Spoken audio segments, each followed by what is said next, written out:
अपने मित्र और साथी सकरा के सम्मानित पत्रकार बंधुओं के प्रति भी हम आभार प्रकट करता हूं और मैं इनसे क्षमा भी मांगता हूं कि जितने समय से इस कार्यक्रम में आपने बैठकर इस कार्यक्रम को आपने देखा और इतना आपने इंतजार किया, इसके लिए भी मैं आप सभी को साधुवाद देते हैं और साधुवाद देने के साथ साथ आपका अभिनंदन करते हैं, आपका स्वागत करते हैं और ये से रविदास महासभा के ओर से भी आपका हम बधाई और शुक्रिया अदा करते हैं। संत श्रोमणी गुरु रविदास जी का दो भी तीन विचारधारा जिसके लेकर हम काम करते हैं और काम कर करके और इसको हम आगे ले जाने का काम करते हैं। जैसे सवाल ऐसे हमारे जो आयोजक मंडली हमारे हैं, ऐसे भी हम कभी भी कार्यक्रम का संबोधन करते हैं तो उतना ही लोग रहते हैं जितना लोग आज हमको भेंट हो रहा है, क्योंकि हम तो है तो करते थे उद्घाटन करता है। भले अभी जल्दी कार्यक्रम हो गया, नहीं तो बहुत सारे वक्ता भी थे जो सब चाहते हैं कि हम कुछ बोले। फिर भी यहाँ मंच पर बैठे जो लोग हमारे हैं, चाहे इस सभागार में जो नौजवानों की जो टोलियां नजर आ रही है, ये वही लोग बैठे हैं जो बगिया को सजाकर इस कार्यक्रम को सफल बनाने में अपनी पूरी अहम भूमिका अदा करने का काम करता है। ये लोग हमारे बीच आकर बैठे हैं। साथियों, संत रविदास जी के जो विचारधारा है, जो सोच है, इस सोच को हमको आगे ले जाने के लिए संत रविदास जी का 3 मंत्र है।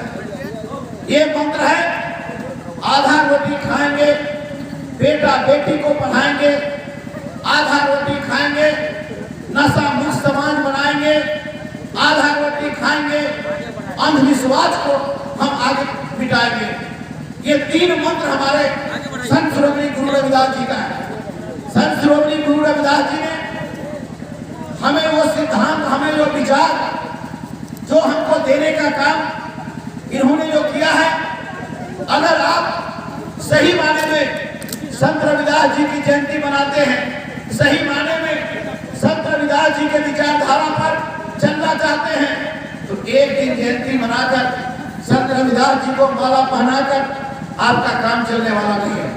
आपको संत रविदास जी के विचार को जनमानस तक ले जाना चाहते हैं तो इनके 3 मंत्र को आपको गांव-गांव तक पहुंचाने की जरूरत है। सबसे जरूरत है मेरे मित्रों शिक्षा। शिक्षा वो शेरनी का दूध है, जिसने एक बार पी लिया है वो शेर की तरह दहाड़ता है, और जिसने दूध नहीं पिया शिक्षा का, वो आज भी बकरी की तरह म्याऊं म्याऊं करने का काम करता है। इसलिए हमें अपने बच्चों को पढ़ाना चाहिए, अपने बच्चों को अच्छा बनाना चाहिए और अपने बच्चों को आगे पढ़ाकर तब जाकर के आपको जो है आपका बच्चे इंजीनियर बनेंगे, डॉक्टर बनेंगे, एसपी बनेंगे, नेता बनेंगे, पत्रकार बनेंगे। आपको जो है अगर पढ़ाएंगे ही नहीं तो आपके बच्चे क्या कर पाएंगे? आप नहीं पढ़ाएंगे तो आपके बच्चे क्या कर पाएंगे? इसलिए अगर आप अपने परिवार को विकास कराना चाहते हैं, समाज को विकास कराना चाहते हैं, जिला को विकास कराना चाहते हैं, तो आपको शराब से मुक्ति लेना पड़ेगा। हम बिहार सरकार को बधाई देते हैं कि कम से कम शराबबंदी करके उन्होंने कम से कम हम महादलित समाज के लोगों को, दलित समाज के लोगों में एक नई चेतना, एक जागृति ऐसी आई है जिस जागृति को लेकर के ये काम जो है कि आगे की ओर बढ़ने का काम कर रहा है। इसलिए भाइयों, अंधविश्वास को हमको दूर भगाने की जरूरत है। अंधविश्वास को हमको जो है ये समाप्त करने की जरूरत है। अंधविश्वास के बढ़कर हम जो है कि आगे नहीं बढ़ सकते।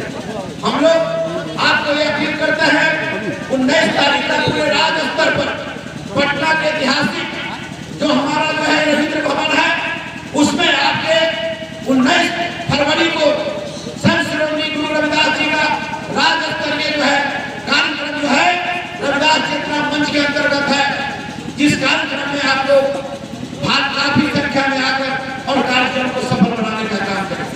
कार्यक्रम के अंतर्गत जो है हम लोग हैं, चाहे लाल बाबू राम जी हो, राजेंद्र राम जी हो, अजय राम जी हो, या इनके सहयोग से अभी तक सफलता मिला है कि संत रविदास जी के जन्मदिन के अवसर पर छुट्टी मनाई गई। आज जो है कि आपका हालात, आपके ताकत और शक्ति मिला। इससे हुआ क्या कि आज पहले कोई पॉलिटिकल पार्टी संत रविदास जी की जयंती नहीं मनाते थे, आज तमाम लोग आज जो है कि संत रविदास जी को जयंती मनाना शुरू कर दिया। पहले 10% बिहार में जयंतियां मनाई जाती थी, आज जो है कि 90% इलाकों में जो है संत रविदास की जयंती मनाई जाती है और माघ पूर्णिमा का दिन अपने अपने घर पर दीप जला करके दिवाली के रूप में मनाया जाता है। एक कार्यक्रम जो है ये पूरी ताकत के साथ एक कार्यक्रम जो है कि हुआ। तो ऐसे में हमारा और भी हमारी अति है, हम सरकार हमारी है, हम लोग इससे बंधे हैं, लेकिन हमारा अगला कार्यक्रम हमारा होगा। हम लोग पटना के मंच से इसको डिमांड करेंगे कि संत श्रोमणी गुरु रविदास और बाबा साहब भीमराव अम्बेडकर की जीवनी प्रथम क्लास से मैट्रिक के पाठ्यक्रम में इसको पढ़ाई जाए, इसके लिए हम लोग डिमांड रखने का काम करेंगे। दूसरा, हम जिस तरह से पार्लिया में दिल्ली में बाबा साहब भीमराव अम्बेडकर का आदमकद प्रतिमा है, उस तरीका से बिहार विधानसभा में बाबा साहब भीमराव अम्बेडकर जी का आदमकद प्रतिमा लगाई जाए। ये हमारा निजी क्षेत्र हमारा है, इस निजी क्षेत्र में भी हमको जो है आरक्षण जो है इसका प्रावधान हमको करने की जरूरत है। ये तमाम मुद्दा कई एक मुद्दा है। आज देश में लेटरल एंट्री हो गया, लेटरल एंट्री का आ गया, लेटरल एंट्री आ गया।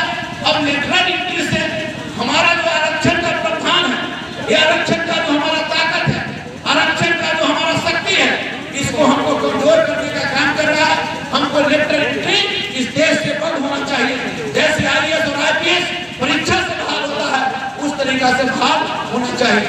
इसलिए मेरे बंधुओं, आज जो संविधान बचाने की बात चल रही है, लाल बाबू राम जी को चिंता है, अजय राम जी को आपको चिंता है, जितलाल राम जी, हाजमी राम जी का चिंता है, हरेंद्र राम जी की चिंता है, महेंद्र बाबू का चिंता है, जोगेंद्र राम, अनिल राम जी को चिंता है, रितेश बाबू का भी चिंता है। आपको संविधान बचाने के लिए गुलबंद होने की जरूरत है।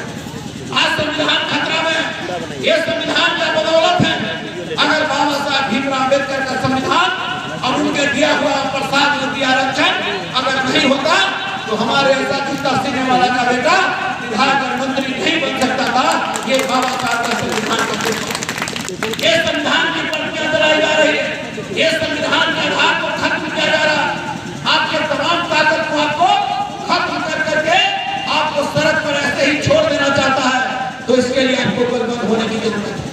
कोर्ट ऑफ मार्च खत्म कर दिया, बैक लॉ खत्म कर दिया गया, प्रोन्नति में आरक्षण खत्म कर दिया, उस शिक्षा में 200 रोस्टर था उसको खत्म कर दिया। अब धीरे धीरे आपकी ताकत खत्म कर दिया, उससे भी आरक्षण का खत्म करने से उसका पेट नहीं भरा, तो हमारा जो था जो निजीकरण कर दिया गया, माली की बहाली होती थी, चपरासी की बहाली होती थी, स्वीपर की बहाली होती थी, अब इसको निजीकरण करके और आपको जो है आउटसोर्सिंग करके आपको ताकत को कमजोर करने का काम किया है। इसलिए मेरे बंधुओं, हम आप सभी से अनुरोध करने के लिए आए हैं कि आप लोग सभी लोग आप लोग बंद होकर के 19 तारीख के दिन हम आपको निमंत्रण देने के लिए आए हैं। आप जो है कि पटना के ऐतिहासिक रविंद्र भवन में आइए और आकर करके ये कार्यक्रम हम लोग जो है सखरात करने का काम करेंगे। इस रविदास चेतना मंच का ये देन है कि आज के डेट में भी आज जो यहाँ पर सजाए राम जी द्वारा जिस तरह से 8 दिन खड़ कर करके एक काफिला को किया जा रहा, ये 2005 से कार्यक्रम को हम लोगों ने शुरू किया। आज यहाँ भी कार्यक्रम शुरू हो रहा और पूरे बिहार में कम से कम 200 से अधिक बाबा साहब अम्बेडकर और संत रविदास जी का मंदिर का निर्माण भी हम लोगों ने करवाने का काम किया है। जग का कार्यक्रम संत रविदास यज्ञ का कार्यक्रम शुरू हो गया है, संत रविदास मेला का कार्यक्रम शुरू हो गया है। इस तरीका से पूरे गुलबंदी के साथ हम लोग कार्यक्रम को कर रहे हैं और सबसे ज्यादा ताकत हमारा जो ममता दीदी है, जिसको आज 8,400 ममता दीदी है, इस ममता दीदी के लिए भी हमको काम करना पड़ेगा। एक डिलीवरी पर 300 रुपया से काम नहीं चलेगा, इनको मान दे जो तय हो, इस पर हमको काम करने की जरूरत है। विकास केंद्र हमारा है, ये विकास केंद्र हमारा 24 घंटा काम करने का काम करता है। इनको लड़ाई हम लोग जो है कि 3,000 से लड़ते लड़ते आज 12,000 पर पहुंचा है कि 12,000 से काम नहीं चलेगा। विकास मित्र को 40,000 मानदेय नहीं होगा तब तक हम लोग अमन और चैन के साथ हम लोग काम करने का काम नहीं करेंगे। ये सब मुद्दा भी है, जो आपसे जो मुद्दा है, ये मुद्दा को हम लोग, और जहां तक के बात रही गिनती निकाल करके जो है उसको बेचने वाला डॉक्टर को, ये निश्चित रूप से ये जो है कि बीच में हमारे साथ पहल नहीं की गई और हमको लोगों ने बताया, ये निश्चित रूप से हम लोग इस पर कार्रवाई करने का काम करेंगे और जिसने भी उसके साथ गद्दारी किया है उसको जेल भिजवाने का काम हम लोग निश्चित रूप से करने का काम करेंगे। साथ साथ हम लोग लाल बाबू भाई हैं, राजेंद्र जी हैं, भाई हैं, कई साथी मिलकर हम लोग बात करेंगे, मिलेंगे और मिल करके और हम लाल बाबू भाई से कहेंगे कि उनका परिजन से मिलकर और क्या स्थिति में है, किस स्टेट में क्या है, आप मिल करके इसके बाद आपको काम करें। इन्हीं शब्दों के साथ हम आपका क्रांतिकारी अभिनंदन करते हैं, स्वागत करते हैं और संत रविदास जी के चरणों में 2 फूल अर्पित करते हुए मैं अपने भाई, छोटे भाई, बहादुर भाई अजय राम जी को मैं दिल की गहराइयों से स्वागत और अभिनंदन करता हूँ। और भाई लाल बाबू राम जो हमारे यहाँ का पूर्व विधायक वो हैं, जिनके सहयोग से ये कार्य चल रहा है, उनको भी मैं स्वागत और अभिनंदन करते हुए अपनी वाणी को मैं विराम देता हूँ। धन्यवाद।